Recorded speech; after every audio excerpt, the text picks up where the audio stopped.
This channel does not promote any violent, harmful, or illegal activities. All content provided by this channel is meant for an educational purpose only.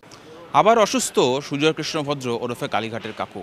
তিনি সেই সময় অসুস্থ হলেন যখন তাকে নিজেদের হেফাজতে নেওয়ার পথে এগোলো সিবিআই। আর এবার সিবিআই তাকে প্রাথমিক নিয়োগ দুর্নীতি মামলায় নিজেদের হেফাজতে যাওয়ার পথে এগোচ্ছিল।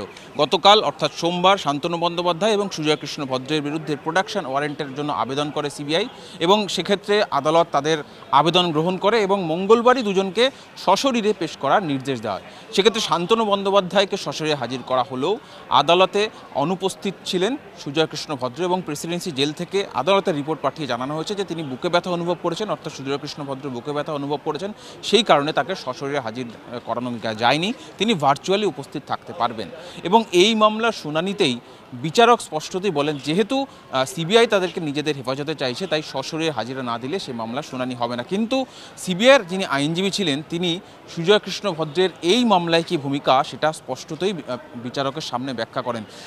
সিবিআই আইনজীবী বিচারকের সামনে বলেন যে এই সুজয় কৃষ্ণ ভদ্র কুন্তল ঘোষ এবং শান্তনু বন্দ্যোপাধ্যায়দের মাধ্যমে এবং আরও একাধিক সাব এজেন্টদের মাধ্যমে অযোগ্য চাকরি প্রার্থীদের থেকে কোটি কোটি টাকা তুলেছে এবং সেই টাকায় অযোগ্য চাকরি প্রার্থীদের চাকরি পাইয়ে দেওয়া হয়েছে এবং সেক্ষেত্রে সাহায্য করেছে পার্থ চট্টোপাধ্যায়। তাই সুজয় কৃষ্ণ ভদ্র এবং শান্তনু বন্দ্যোপাধ্যায়কে নিজেদের হেফাজতে নেওয়া প্রয়োজন। এক্ষেত্রে শান্তনু বন্দ্যোপাধ্যায়ের ক্ষেত্রে সম্পূর্ণ শুনানি হয় এবং সেক্ষেত্রে শান্তনু বন্দ্যোপাধ্যায়কে সিবিআই গ্রেফতার দেখাতে চায় এবং 4 দিনের জন্য নিজেদের হেফাজতে যাওয়ার হয় বিচারকের সামনে। কিন্তু যেহেতু সুজয় কৃষ্ণ ভদ্র ভার্চুয়ালি উপস্থিত ছিলেন তাই সিবিআই তাকে নিজেদের হেফাজতে চাইতে পারেনি।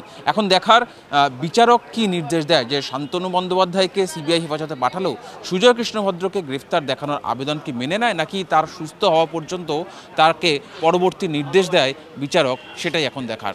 ক্যামেরা সুদেবের সঙ্গে সুজয়, TV9 বাংলা, কলকাতা।